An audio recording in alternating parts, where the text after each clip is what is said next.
คืนเด้อพี่น้องในหนทางถนนช่องนะมุ้งตำรวจเองนะ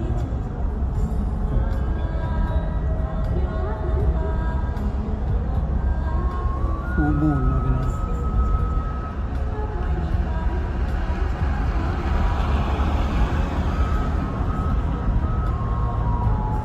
ตำรวจก็ทำงานนะที่นี่มันมี7-11ตัวเป็นพันมันนี่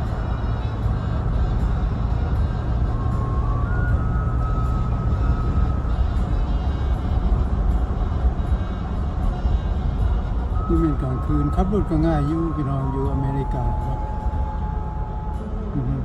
ขับไปง่ายมาง่ายเพราะว่าเขามีระเบียบนะพี่น้องมีระเบียบแล้วก็บนทางก็ดีเนาะแต่ว่าบ่มีรถจักรมาส่วนหลายนะบ้านเฮาเมืองลาวเฮามันรถจักรหลายไปยากมายากอันนี้โดนๆจึงเห็นอยู่คันหนึ่งเนาะรถจักรก็มีอยู่แต่ว่ามันบ่มีหลายคนบ่ใช้หลายเพราะว่าอยู่อเมริกาเขาก็ขี่ไว้อยู่เนาะพี่น้องขี่ไว้แต่เป็นระเบียบเขาเจ้ามีกฎระเบียบเนาะกฎระเบียบของเฮียนขับรถนี่เขาจะมีกฎระเบียบ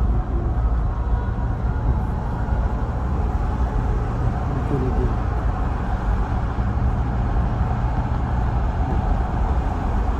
แล้วคนขับรถก็ส่วนหลายก็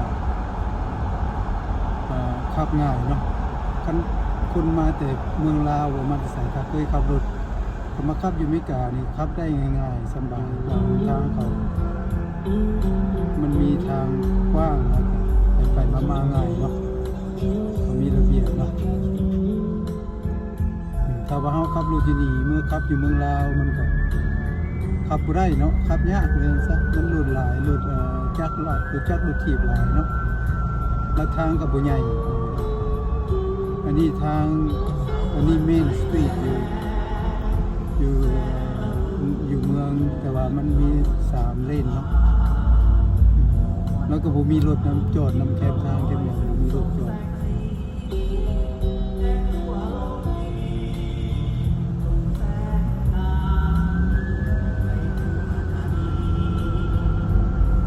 ให้พี่น้องได้เบิ่งได้ชมน้ำกันได้เล็กน้อยเด้ออันนี้แม่นอยู่เมืองเฟรสโนเนาะพี่น้องเฟรสโนให้เบิ่งสตรีทขับรถยามมื้อคืนเนาะ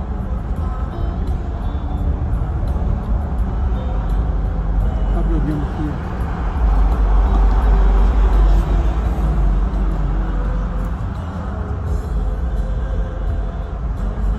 มื้อนี้มันเป็นมื้อวันคารเนาะแรงวันจันทร์เนาะพี่น้องตัวคนก็ออกมากินข้าวกินน้ำเนาะรถก็บีซีหน่อยนึง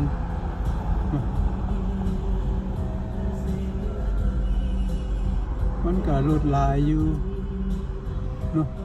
ก็ขับรถก็บ่อันตรายก็ฉันสิว่าอันตรายก็บ่อันตรายเนาะถ้าขับระวังขับไปขับมาตามเส้นไผเส้นมันเนาะมันก็ค่อยไปค่อยมามันก็บ่อันตรายปานใดเพราะมันเขาเจ้าก็ขับเป็นระเบียบอยู่มันต่างจากบ้านเฮาเนาะไฟแดงไฟหยังก็ไปเป็นระเบียบแดงก็หยุดรถเหลืองก็หยุดเพราะว่ามันบล็อกหนทางบ่ได้เนาะ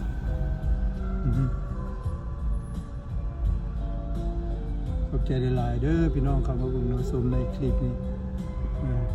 อันนี้แม่นเดือน10วันที่6เดือนพี่น้องเดือน10แล้วมื้อนี้เป็นวันจันทร์ตอนแรง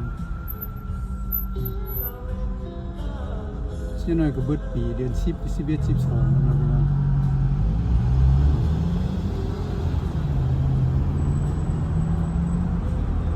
เดือนนี้ก็ประมาณ 7:00 นแรงเนาะพี่น้องแต่ว่าเดือนเต็มเลย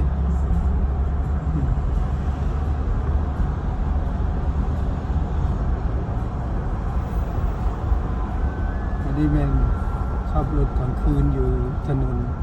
อยู่เมืองเฟรสโนเนาะเฟรสโนแคลิฟอร์เนียเนาะพี่น้อง ก็เป็นเมืองน้อยเนาะบ่คือ LA บ่ซานฟรานซิสโกนั้นเป็นเมืองใหญ่อันนี้เป็นเมืองปานกลางเนาะเป็นเมืองปานกลางมันมี2เมืองติดกันนี่เขาห้องเฟรสโนกับโคลวิสนะ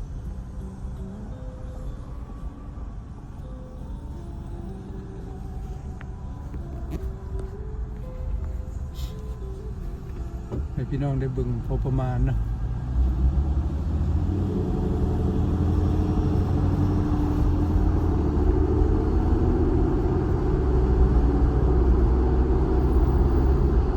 ในระยะตัวนี้มันก็มีไฟแดงติดกันเพราะมันมีช้อปปิ้งเนาะมีช้อปปิ้งเซ็นเตอร์หลายแถวนี้แล้วก็มีตลาดเนาะตลาดห้างอาหารเมกาห้างแมคโดนัลด์เนาะมีห้างอาหารหลายแถวนี้มันก็คนออกมากินข้าวเนาะรถเต็มห้างทาโกเบลเบื้องซ้ายมือนี่ก็ร้านแมคโดนัลด์เนาะ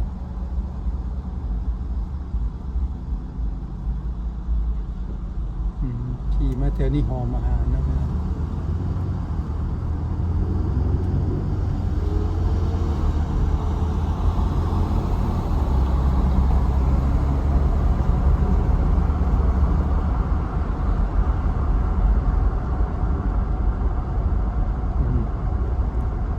พี่น้องได้เบิ่งได้ชมน้ำกันเนาะอันนี้แม่นก็เบื้องขวามือนี่ก็แม่นฟิตเนสเนาะมองเอ็กซ์ไซส์รถเต็มตอนแรงมามองเอ็กซ์ไซส์คนมาเอ็กซ์ไซส์นะพี่น้อง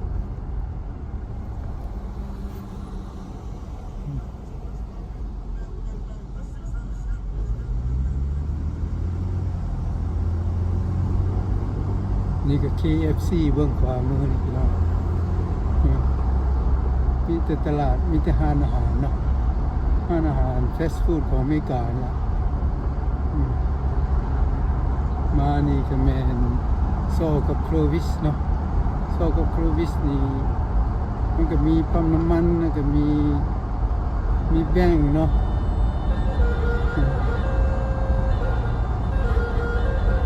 มีแบงค์แล้วก็มีตลาดเนาะตลาดขายผักขายซีนขายของอยู่ของกินเนาะมีแค่ห้างอาหารมีผัดไทยผัดอย่างก็มีแถวนี้เนาะห้างอาหารไทยให้พี่น้องได้เบิ่งได้ชมทำขนมทานซื่อๆเด้อพี่น้องมีเป็นถ่ายคลิปกลางคืนพี่น้องให้พี่น้องได้เบิ่งได้ชมว่าทางกลางคืนอยู่อเมริกามันเป็นยังไงเนาะ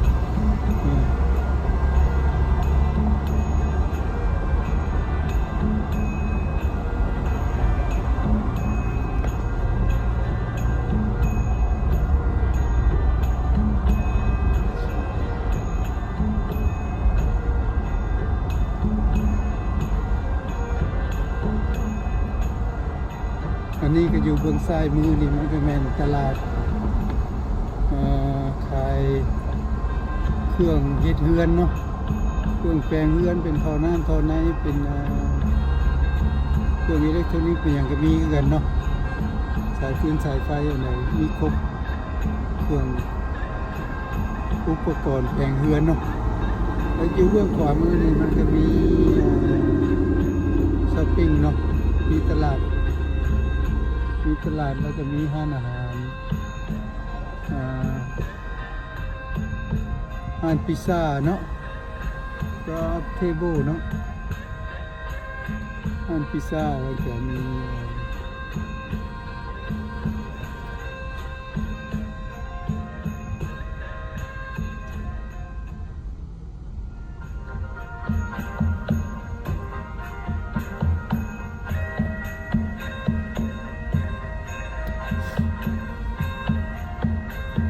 ตอนนี้มันช้อปปิ้งเซ็นเตอร์หรือห้างอาหารหลายเนาะ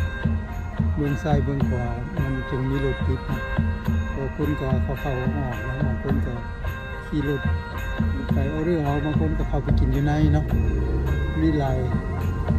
เอาแต่ปูมักเนาะบางคนก็เฝ้าไปก็ไปเอาเรื่องเอาแล้วก็ไล่ขี่รถเข้าไปเอาแล้วก็ อันนี้เป็น Sierra Vista Mall เนาะเป็นห้องช้อปปิ้งเซ็นเตอร์